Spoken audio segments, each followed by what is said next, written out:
Global TV নেটে আপনাদের স্বাগতম। এখন দেখছেন বিস্তারিত। ইরান ইস্যুতে মার্কিন প্রেসিডেন্ট ডোনাল্ড ট্রাম্পের সঙ্গে বৈঠক করতে যুক্তরাষ্ট্রে গেছেন ইসরায়েলের প্রধানমন্ত্রী বেনিয়ামিন নেতানিয়াহু। বন্ধু রাশিয়া দাঁড়ালো ইরানের পাশে তাদের আকাশ প্রতিরক্ষা ব্যবস্থা S-500 নিয়ে।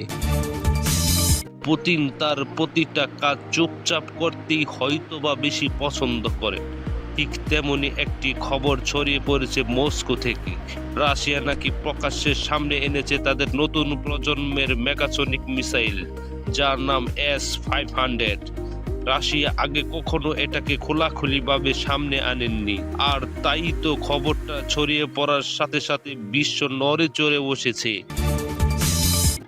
যুক্তরাষ্ট্র, নেটো এবং মধ্যপ্রাচ্যের নেতারা দফায় দফায় আলোচনা করছে এটা নিয়ে, কারণ এটা পৃথিবীর একমাত্র মেগাসনিক মিসাইল বলে দাবি। রাশিয়া কখনো বড় ঘোষণা দিয়ে কাজ করে না। ভ্লাদিমির পুতিনের কৌশল বরাবরই নীরব, চুপচাপ প্রস্তুতি, তারপর হঠাৎ এমন কিছু সামনে আনা যা গোটা বিশ্বকে নড়ে চড়ে বসতে বাধ্য করে। ঠিক তেমনি সম্প্রতি মস্কো থেকে ছড়িয়ে পড়া এক খবর নতুন করে আন্তর্জাতিক রাজনীতিতে উত্তেজনার আগুন জ্বালিয়ে দিয়েছে। রাশিয়া নাকি প্রকাশ্যে সামনে এনেছে তাদের নতুন প্রজন্মের মেগাসনিক বা সুপার পাওয়ারফুল ক্ষেপণাস্ত্র ও প্রতিরক্ষা প্রযুক্তি, যার সঙ্গে জড়িয়ে যাচ্ছে S-500 এয়ার ডিফেন্স সিস্টেমের নামও। রাশিয়া আগে কখনোই এটাকে খোলাখুলিভাবে সামনে আনেনি, আর তাই খবরটা ছড়িয়ে পড়ার সাথে সাথেই যুক্তরাষ্ট্র, ন্যাটো এবং মধ্যপ্রাচ্যের নেতারা দফায় দফায় বৈঠকে বসেছে। কারণ বিভিন্ন আন্তর্জাতিক গণমাধ্যমের দাবি এটা হতে পারে পৃথিবীর সবচেয়ে ভয়ঙ্কর ও শক্তিশালী কৌশলগত অস্ত্র ব্যবস্থার একটি। সবচেয়ে বড় প্রশ্ন, পুতিন এখন কেন এটা সামনে আনলেন? বিভিন্ন রিপোর্ট বলছে রাশিয়া এই প্রকল্পটি প্রায় 6 বছর ধরে গোপনে তৈরি করেছে, এমনভাবে যাতে আন্তর্জাতিক গোয়েন্দা সংস্থাগুলো আগেভাগে পুরো বিষয়টা ধরতেই পারেনি। যদিও রাশিয়ার জন্য এটা নতুন কিছু নয়, মস্কো বরাবরই তাদের বড় সামরিক প্রকল্পগুলো গোপনে এগিয়ে নিয়ে যায়। 2025 সালের শেষ দিকে নাকি এই সিস্টেম বা সংশ্লিষ্ট ক্ষেপণাস্ত্রের একটি বড় পরীক্ষা চালানো হয়েছিল। কিছু স্যাটেলাইট ছবিতে রাশিয়ার একটি সামরিক ঘাঁটির আশেপাশে বড় পরিবর্তন ধরা পড়ে। যদিও ক্রেমলিন আনুষ্ঠানিকভাবে খুব বেশি কিছু স্বীকার করেনি, কিন্তু গোয়েন্দা সূত্রগুলো বলছে পরীক্ষা নাকি সফল হয়েছিল, আর সেই সফলতার পরই এখন ধীরে ধীরে বিষয়টা প্রকাশ্যে আসছে। বিশেষজ্ঞদের মতে এই সিস্টেমের সবচেয়ে ভয়ঙ্কর দিক হল এর রেঞ্জ এবং গতি। বলা হচ্ছে এটি প্রায় 18,000 কিলোমিটার পর্যন্ত আঘাত হানতে সক্ষম হতে পারে, মানে পৃথিবীর এক প্রান্ত থেকে অন্য প্রান্তে পৌঁছানোর ক্ষমতা। এর গতি ঘন্টায় প্রায় 25,000 কিলোমিটার পর্যন্ত হতে পারে বলে দাবি করা হচ্ছে, যা একে আটকানো বা ইন্টারসেপ্ট করা প্রায় অসম্ভবের কাছাকাছি করে তোলে। আরও ভয়ঙ্কর দাবি হচ্ছে এই ক্ষেপণাস্ত্র একসাথে 18টিরও বেশি ওয়ারহেড বহন করতে পারে, যেগুলো আলাদা আলাদা লক্ষ্যবস্তুতে আঘাত হানতে সক্ষম হবে। অর্থাৎ একবার লঞ্চ হলে একাধিক শহর বা কৌশলগত স্থাপনা ধ্বংস হয়ে যেতে পারে। এই কারণেই অনেক বিশ্লেষক একে ডুমসডে টাইপ অস্ত্র বলেও আখ্যা দিচ্ছেন। কিছু গবেষণা প্রতিষ্ঠানের মতে এর ধ্বংস ক্ষমতা প্রায় 7.5 মেগাটন পর্যন্ত হতে পারে।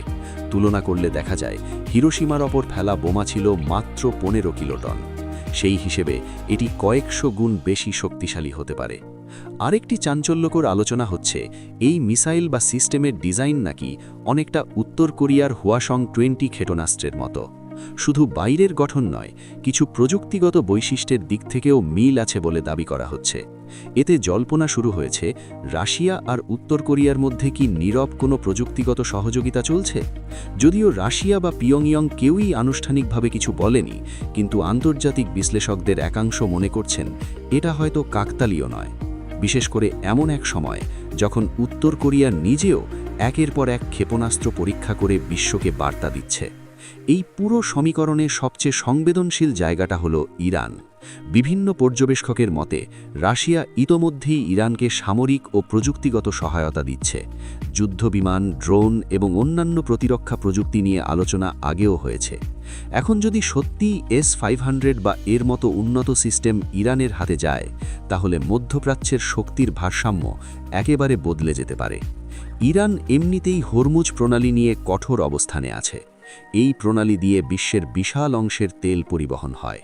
বিশ্লেষকদের মতে যদি কখনো ইরান এই পথ বন্ধ করে দেয় তাহলে শুধু মধ্যপ্রাচ্য নয়, পুরো বিশ্বের অর্থনীতি বড় ধাক্কা খেতে পারে। এখানেই বিষয়টা আরও বড় হয়ে যায়, কারণ বিভিন্ন আন্তর্জাতিক রিপোর্ট বলছে চীন প্রকাশ্যে বা অপ্রকাশ্যে ইরানের পাশে দাঁড়াচ্ছে। অত্যাধুনিক নজরদারি প্রযুক্তি, ড্রোন, রাডার এবং প্রতিরক্ষা সরঞ্জামের মাধ্যমে বেইজিং এই অঞ্চলে নিজের প্রভাব বাড়াচ্ছে। অন্যদিকে উত্তর কোরিয়াও তাদের ক্ষেপণাস্ত্র কর্মসূচি নিয়ে আবারও সামনে চলে এসছে।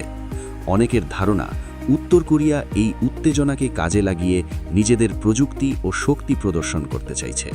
ফলে রাশিয়া, চীন, ইরান, উত্তর কোরিয়া এই চার শক্তির মধ্যে একটা নীরব কৌশলগত সমন্বয় তৈরি হচ্ছে কিনা সেটা নিয়ে পশ্চিমা বিশ্ব এখন বেশ চিন্তিত। এই কারণেই যুক্তরাষ্ট্র এবং ন্যাটো চুপ করে বসে নেই। একদিকে আমেরিকা তাদের মিউনিটম্যান 3 ICBM আপগ্রেড করছে, অন্যদিকে ইউরোপে নতুন করে ডিফেন্স সিস্টেম শক্তিশালী করা হচ্ছে। পেট্রিয়ট, থার্ড এইসব সিস্টেম দিয়ে তারা নিজেদের আকাশ প্রতিরক্ষা জোরদার করার চেষ্টা করছে। কিন্তু অনেক মার্কিন বিশ্লেষকের মতে এত দ্রুতগতি এবং এত দূরপাল্লার অস্ত্রের বিরুদ্ধে বর্তমান ডিফেন্স সিস্টেম কতটা কার্যকর হবে সেটা নিয়েই সবচেয়ে বড় প্রশ্ন। সব মিলিয়ে S-500 বা এই নতুন প্রজন্মের রাশিয়ান প্রযুক্তি শুধু একটি অস্ত্র নয়, এটা আসলে একটি বড় রাজনৈতিক ও কৌশলগত বার্তা। বার্তাটা পরিষ্কার, নতুন বিশ্ব ব্যবস্থার লড়াইয়ে রাশিয়া, চীন এবং তাদের মিত্ররা আর শুধু প্রতিরোধে নেই, তারা আক্রমণাত্মক কৌশল নিয়েই মাঠে নেমেছে। আর এই খেলায় ইরান ও উত্তর কোরিয়ার ভূমিকা পরিস্থিতিকে আরও অনিশ্চিত করে তুলছে।